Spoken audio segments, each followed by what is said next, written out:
Hi everyone, and welcome to Arizano. I'm your lore bunny Elka, and I'm here to talk about the lore of Monsterverse. Monsterverse is basically my new obsession. It's a really great game that I highly recommend you to check out if you haven't yet. Even though I'm guessing you already have if you're watching this video. Or you're just interested in niche things like I am. I want to be the newest Monsterverse creator, and I want to combine it with my passion for theory crafting. So if you're interested, please stick around as we discuss the species of Monsterverse. Now, you might say, or you might ask, what do you mean about the species? They're already perfectly laid out for us, and there's nothing to discuss about them. And you're kind of right there, but you're also wrong. Because there are 6 categories of very diverse monsters, yes. They're were-animal, undead, fae, demon, and sea creatures. The changes between them can be slight, within the same category. Like with the were-animals, you have the were-cats and the werewolves. Or you can have very big changes, like the ghosts and zombies. They're both undead, but they're very different, diverse. But they still fall into those categories because they have something in common. And I personally think that's their death type, but I'll explain that more as we go into the video.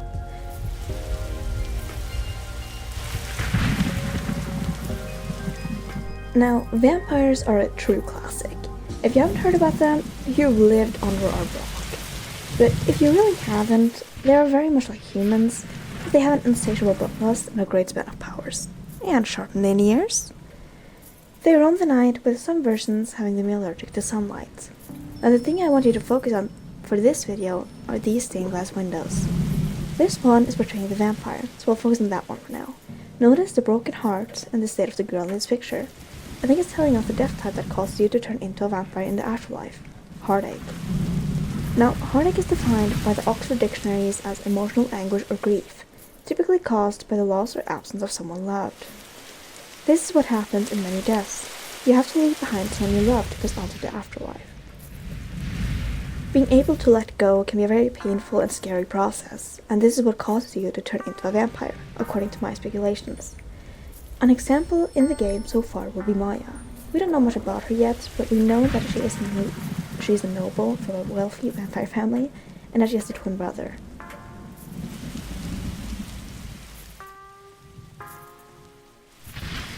The stained glass picture of the were-animals looks like it's in pain. The werewolf looks visibly scared of the moon and what it's doing to him. He's gripped with anxiety and is terrified of the situation.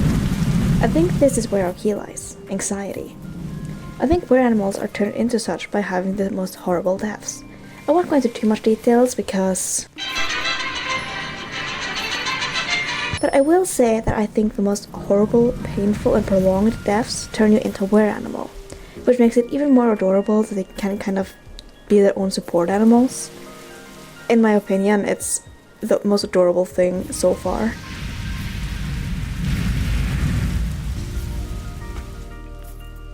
The undead are a big part of Monsterverse. It's probably the first thing that comes to mind when I say death. They are separated into 2 different categories, zombies and ghosts. Zombies seem to be more on the clumsy side, while ghosts seem to be rather graceful from what we've seen so far. 2 good examples of this are the Frankenstein Lolita and the Huntara set. They both illustrate my points quite well. The Huntara set is graceful and elegant, while the Franken Lolita is a bit extra. Now, don't get me wrong, I love the cozy stitched up look, but it is messy, and I think I know why this might be.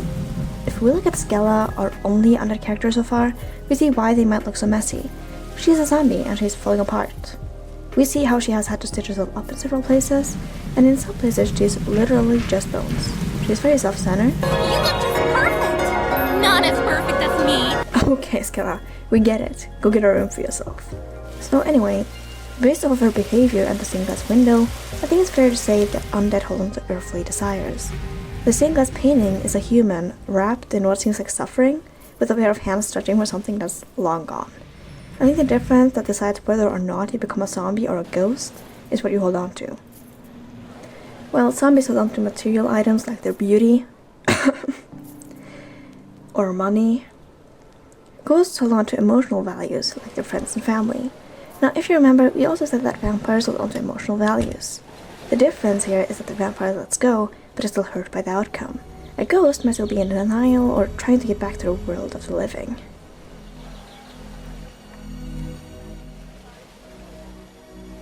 Fae are some of the most confusing things in this game. They don't have a clear sense of belonging, and it's really annoying. Essentially, the creatures have no link. I've tried everything to connect them together. Literally everything. They have nothing in common. Fairy tale creatures. The robot throws it off. Magical abilities. The robot throws it off. Death hint. None. And the little robot. Don't even get me started on this thing. This thing does not belong here. Whose bright idea was it to put this robot here? Just throw it out. It would make everything so much easier. Anyway, as I was saying, we don't know much about them. They seem to be more of a placeholder for other creatures that don't fit within the frames of the original 5. Like outcasts, I guess? Honestly, it would be really funny if you get sorted there, regardless of death type. And if you're just an outcast from society, like it's just full of weirdos and really shy people, I'd be right at home. I kept getting sidetracked. Anyway, we actually have an example of Fae in the game. Even if it's a small one. Daisy, the girl who beat in the tutorial, is a fairy, which is something we can't turn into ourselves. However, it is the literal icon on the stained glass window, so it's in the bag. I was actually really lucky and had my tutorial lag a bit, so I got this close-up shot for her. With her appearance, you'd think that Fae might become such for her to link to nature, if it wasn't for the freaking...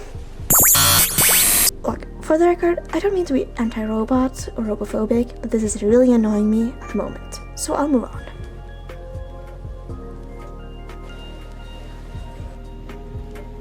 Now, demons are some of the most interesting creatures in this game, especially because of the question about biblical angels not being presumably canon.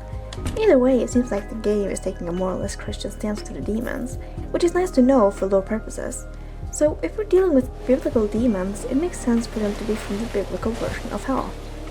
Without getting into too much detail, they are essentially bad people that were sent there by God himself. Or are they? Because they might just be the fallen angels from original sin. And in that case, what the heck do we do with this information? I mean, we can clearly turn into one now, so there must be newer versions of them that are not from original sin. But how does that all even translate and work into this version? Are there like elder demons? Like there are elder angels in the Bible? I don't know, but it's interesting in the way that doesn't make me want to throw something out of a window. Either way, I like them from a lore standpoint. They have a contrast to the angels, and I see room for an interesting conflict in the story. Without further ado, let's move on.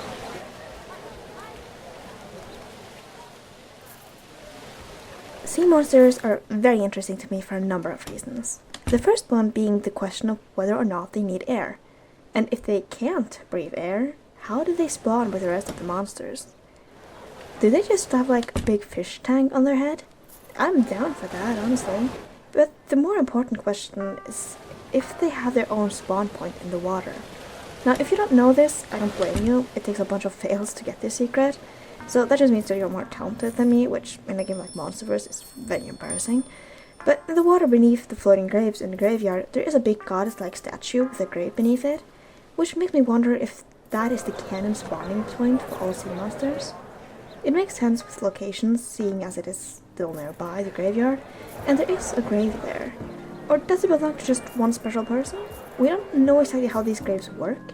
I mean, surely there must be more graves than just one from the graveyard. There is the chance that each one is for one country or state, or maybe one for each family tree of old. However, that brings up my sea creature point again. If that really is a family grave, they really screw this family over. What did I do to you, girl down? I mean, surely if, say, a werewolf spawned there, he'd die, right? It also doesn't quite make sense to me from a country standpoint. Even if it is an island like, say, Australia, they surely can't all be sea creatures. Or is this just a nationality thing now? Anyway, rant aside, I do actually think these graves are one for each species. It might sound crazy at first, but please remember that where animals exist, they take up a lot of graves if there really is every animal variety out there. So that should only account for most of them. And they also exist. Fine, you can go back in. So that is my theory for now, until we know more. sea creatures themselves don't have much customization. I really hope we get a fish tail at some point. And for the record, I really don't mean a mermaid tail. Like a full-on shark tail that you can see on some people's OCs sometimes. They're really cool in my opinion.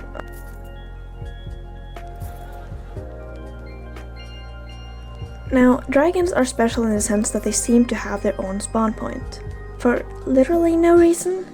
Now, I do get that dragons are supposed to be special in this universe, and that it could do them good to have this kind of spawn. Now, I reviewed the tutorial again, and I have a few questions, because newsflash, Skella is a dragon. Yeah, I know, I'm not breaking any crazy news here, but the more interesting part is what she's saying. My mentor. Now, as we know from the Q&A they posted before the game was released, there is one dragon for each species of monster. The interesting part to me is that she has a mentor. That would imply that someone is teaching her. Of course, another dragon could do this, but probably not as well as someone who previously was, or maybe still is, the dragon of the undead. Can it be that Skella is only a dragon in training, and that there is a bigger and greater dragon currently in power? I have my theories on it, so I might make a video like that in the future. We don't know much about her, or any dragons as of now, but I'll do my best to craft some theories around it in the future.